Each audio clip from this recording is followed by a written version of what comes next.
ভারত বিরোধী নয়, বাংলাদেশের মানুষ ভারতের জনগণ বিরোধী নয়, কিন্তু বাংলাদেশের মানুষ ওই উগ্র সাম্প্রদায়িক মোদি বিরোধী। ফাইটটা যায়, বুকটা ফাইটটা যায়। এতদিন বাংলাদেশের জনগণের মাথার উপর কাঁঠাল ভেঙে খাওয়া ভারত এখন শুধু চেয়ে চেয়ে দেখে যাচ্ছে কিভাবে ছাত্র জনতার নতুন বাংলাদেশ ভারত নির্ভরতা মুক্ত হচ্ছে। এই বাংলাদেশের দিকে চোখ রাঙিয়ে কথা বলার বিন্দুমাত্র অধিকার এই নরেন্দ্র মোদী খুনি মোদীর নেই। কিন্তু এই খুনি মোদী, এই কসাই মোদী খ্যাত, তিনি আমার বাংলাদেশকে, স্বাধীনতাকে, সার্বভৌমত্বকে ধ্বংস করার জন্য, নষ্ট করার জন্য পরিকল্পিতভাবে তিনি পোস্ট করে সেখানে বলেছেন এই স্বাধীনতা নাকি ভারতের স্বাধীনতা। বাংলাদেশকে বিপাকে ফেলতে গিয়ে নিজেই বিপদে পড়েছে ভারত। ভারতের দুই দিক ঘিরে ফেলেছে পাকিস্তান। ভারতের একদিকে রয়েছে পাকিস্তান আর অন্যদিকে রয়েছে বাংলাদেশ। বাংলাদেশ পাকিস্তান এখন ভাই ভাই হয়ে গেছে। সম্মানিত দর্শক মণ্ডলী, কথায় আছে ইট মারলে পাটকেল খেতে হয়। এবার ভারতের দাদাগিরির দিন শেষ। ছাত্র জনতার বাংলাদেশ। ভারত সরকার বাংলাদেশের সাথে কূটনৈতিক সম্পর্ক ছিন্ন করায় তারা ভেবেছিল তারা খুব লাভবান হয়ে গিয়েছে, কিন্তু তারা এমন সব কঠিন বিপদের সম্মুখীন হয়েছে যা দেখলে আপনি রীতিমতো অবাক হয়ে যাবেন। আর এ নিয়েই থাকছে আজকের ভিডিওতে বিস্তারিত প্রতিবেদন। তাই আজকের ভিডিওটি খুবই গুরুত্বপূর্ণ হতে যাচ্ছে। এক সেকেন্ড না টেনে ধৈর্য সহকারে পুরো ভিডিওটি দেখার জন্য আহ্বান করছি। আর একটি ছোট্ট রিকোয়েস্ট করছি, তা হলো যদি আপনি আমাদের এই চ্যানেলে নতুন দর্শক হয়ে থাকেন, অবশ্যই আমাদের এই চ্যানেলটি সাবস্ক্রাইব করে একটি লাইক দিয়ে পাশে থাকা বেল বাটনটি অন করে দিবেন। তাই আর কথা নয়, চলুন সরাসরি আমরা ভিডিওতে চলে যাই। এবার নরেন্দ্র মোদীর রাতের ঘুম হারাম হতে চলেছে, কারণ বাংলাদেশ ভারতের চোখে চোখ রেখে লড়াই করার ঘোষণা দিয়েছে। প্রস্তুতিও চলছে জোরে সোরে। বাংলাদেশের আকাশ সীমা এখন আরো নিরাপদ হতে যাচ্ছে, কারণ আকাশ প্রতিরক্ষা ব্যবস্থায় যুক্ত হচ্ছে বাংলাদেশের নিজেদের তৈরি এয়ার ডিফেন্স মিসাইল, যা নিয়ে চরম চিন্তিত ভারত। ভারত যে দেশটির পরমাণু শক্তিধর হিসেবে পরিচিত, এখন ভারত এক নতুন ভূরাজনৈতিক চাপে পড়তে যাচ্ছে। ভারতকে অসহযোগী দেশগুলোর তালিকায় অন্তর্ভুক্ত করেছে যুক্তরাষ্ট্রের অভিবাসন ও শুল্ক প্রয়োগ সংস্থা আইসিই। সাম্প্রতিক সামরিক পদক্ষেপ দক্ষিণ এশিয়ার রাজনীতিতে নতুন আলোড়ন সৃষ্টি করেছে। দেশের প্রতিরক্ষা সক্ষমতা আধুনিকায়নের অংশ হিসেবে বাংলাদেশ বিমান বাহিনী যুক্তরাষ্ট্র থেকে F-16V ব্লক 72 যুদ্ধ বিমান কেনার পরিকল্পনা করছে। এই পদক্ষেপ কেবল বাংলাদেশের প্রতিরক্ষা ব্যবস্থাকে শক্তিশালী করবে না, বরং আঞ্চলিক সামরিক ভারসাম্যের ক্ষেত্রে উল্লেখযোগ্য পরিবর্তন আনবে। এটি ভারত সহ দক্ষিণ এশিয়ার অন্য দেশগুলোর জন্য একটি চ্যালেঞ্জ হিসেবে দেখা দিচ্ছে। তো হঠাৎ ভারতের প্রতি যুক্তরাষ্ট্রের এমন কঠোর অবস্থানের কারণ কি? বন্ধুরা, বাংলাদেশের জন্য সুখবর। এবার দেশের মাটিতে সাবমেরিন তৈরি করবে বাংলাদেশ। বাংলাদেশকে প্রযুক্তিগত সহায়তা দিচ্ছে চায়না। দেশের মাটিতে সাবমেরিন তৈরি করবে বাংলাদেশ। এটা শুনে ভারতের মাথায় হাত। ভারত এটি বিশ্বাসই করতে পারছে না। ভারতের আগ্রাসন মোকাবেলা করার জন্য চীন থেকে আরো 12টি সাবমেরিন ক্রয় করতে যাচ্ছে বাংলাদেশ। ডক্টর ইউনূসের মাস্টার মাইন্ডের কাছে কঠিন ধরা খেতে যাচ্ছে কট্টর হিন্দুত্ববাদী নরেন্দ্র মোদীর সরকার। ভারতকে কোণঠাসা করে নিজেদের সমস্ত দাবি দেওয়া আদায়ের জন্য ইন্দোনেশিয়া, মালয়েশিয়া, সিঙ্গাপুর ও থাইল্যান্ডের মতো শক্তিশালী 10টি রাষ্ট্রের সাথে যুক্ত হতে যাচ্ছে বাংলাদেশ। যেসব দেশ ইতোপূর্বে বাংলাদেশের মতো কোনো না কোনো ইস্যু নিয়ে ভারতের সাথে ঝামেলায় জড়িয়েছিল, এমনকি তারা ভারতকে চাপে ফেলে নিজেদের দাবি দেওয়া আদায় করতে পেরেছে। তাহলে এবার কি ইউনূস সরকার তিস্তা চুক্তিসহ ভারতের থেকে নিজেদের সমস্ত দাবি দেওয়া আদায় করে নিতে পারবে? সেনা পালিয়ে যাওয়ার পর ভারতের বিভিন্ন টিভি চ্যানেলের প্রোপাগান্ডা আর ভারতের হিন্দুত্ববাদীদের প্রতিক্রিয়ার ফলে যত দিন যাচ্ছে বাংলাদেশের সঙ্গে দ্বিপক্ষীয় সম্পর্ক আরও খারাপ হচ্ছে।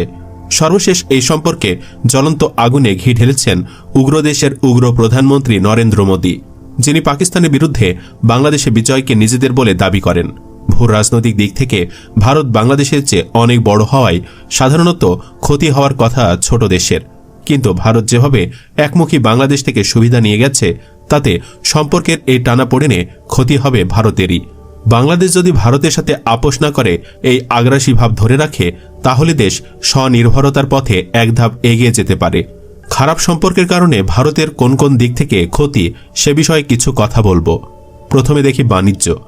ভারতে থেকে প্রতি বছর বাংলাদেশ প্রায় $13 বিলিয়ন পণ্য আমদানি করে। সে তুলনায় রপ্তানি একেবারেই কম। ভারত বাংলাদেশে থেকে আমদানি করে $4 বিলিয়ন মতো, মানে প্রায় $9 বিলিয়ন বাণিজ্য ঘাটতি বাংলাদেশের। এখন যদি বন্দর বন্ধ করে দেয়, তাহলে আমাদের দেশের ব্যবসায়ীরা এই সুযোগ নিতে পারেন। আগে পেঁয়াজ, আলু ও চালের দাম বাড়ত, এখন দেশে পেঁয়াজ যথেষ্ট চাষাবাদ হয়।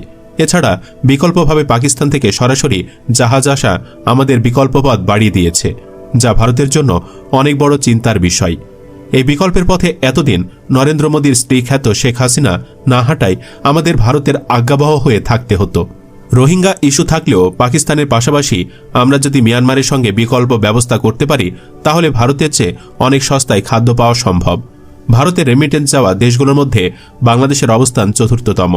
কতজন বিদেশি বাংলাদেশে কাজ করেন তার তথ্য পাওয়া না গেলেও ডয়চে ভেলের একটি প্রতিবেদন থেকে এদেশে ২৬ লাখ মতান্তরে ৫। সম্মানিত দর্শক মণ্ডলী, বাংলাদেশের মানুষ শান্তিপ্রিয়, তারা কখনোই অশান্তি চায় না। তাই তারা ভারতের বিরোধী নয় ভারতের জনগণ বিরোধী। বরং বাংলাদেশের মানুষ ভারতের উগ্র সাম্প্রদায়িক মোদী সরকার বিরোধী, যে মোদী সরকার কট্টরপন্থী হিন্দুত্ববাদকে প্রতিষ্ঠা করার জন্য সর্বদাই চেষ্টা অব্যাহত রাখে এবং সে সবসময় চায় যেন মুসলমানদেরকে জুলুম, নির্যাতন ও নিপীড়নের মাধ্যমে দমিয়ে রাখা যায়। মুসলমান যেন তার চোখের কাঁটা, কিন্তু একজন মুসলমান কখনোই একজন হিন্দুকে এরকম চোখের কাঁটা মনে করে না, বরং তারা লাকুম দিন হুকুম ওয়ালিয়া দিন, বরং প্রত্যেকেই যেন তার নিজস্ব ধর্ম পালন করতে পারে। কখনোই একজন মুসলমান অন্য ধর্মের লোককে অন্যায়ভাবে আঘাত করবে না, তাকে জুলুম করবে না নিজ ধর্মগ্রহণে। এটাই হলো ধর্মের শিক্ষা। প্রত্যেকেই ধর্মগ্রহণের ব্যাপারে স্বাধীনতা রয়েছে। তার নিকট যেটা ভালো মনে হবে, তার বিবেক যেটাকে ভালো মনে করবে, সেটাই সে গ্রহণ করবে। তবে একটা কথা বলে রাখি, আল্লাহ রাব্বুল আলামিনের নিকট একমাত্র মনোনীত ধর্ম হলো ইসলাম, যেটা আল্লাহ রাব্বুল আলামিন পবিত্র কোরআনে বলেছেন, ইন্নাদ-দীন ইনদাল্লাহিল ইসলাম। একমাত্র আল্লাহ রাব্বুল আলামিনের নিকট মনোনীত ধর্ম হলো ইসলাম।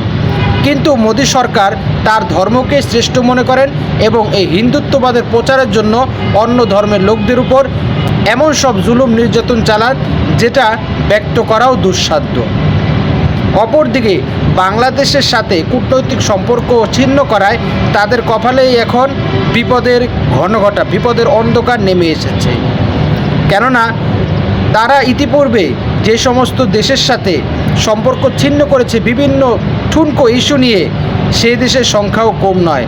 তার প্রতিবেশী যে সমস্ত দেশ রয়েছে, চীন, পাকিস্তান, মালদ্বীপ, মালয়েশিয়া ইত্যাদি, নেপাল, ভুটান ইত্যাদি দেশের সাথে বিভিন্ন প্রকার ইস্যু নিয়ে ভারত তাদের সম্পর্ক ছিন্ন করে দিয়েছে। এখন এই সব দেশগুলো বাংলাদেশের সাথে ঐক্য জোট হয়ে এক ভারত বিরোধী আন্দোলনে নেমেছে এবং ইতিমধ্যে পাকিস্তান বাংলাদেশের সাথে আলু, পেঁয়াজ ইত্যাদি নিত্য প্রয়োজনীয় যে সমস্ত খাবার পণ্য রয়েছে সেগুলো আমদানি রপ্তানি শুরু করে দিয়েছে।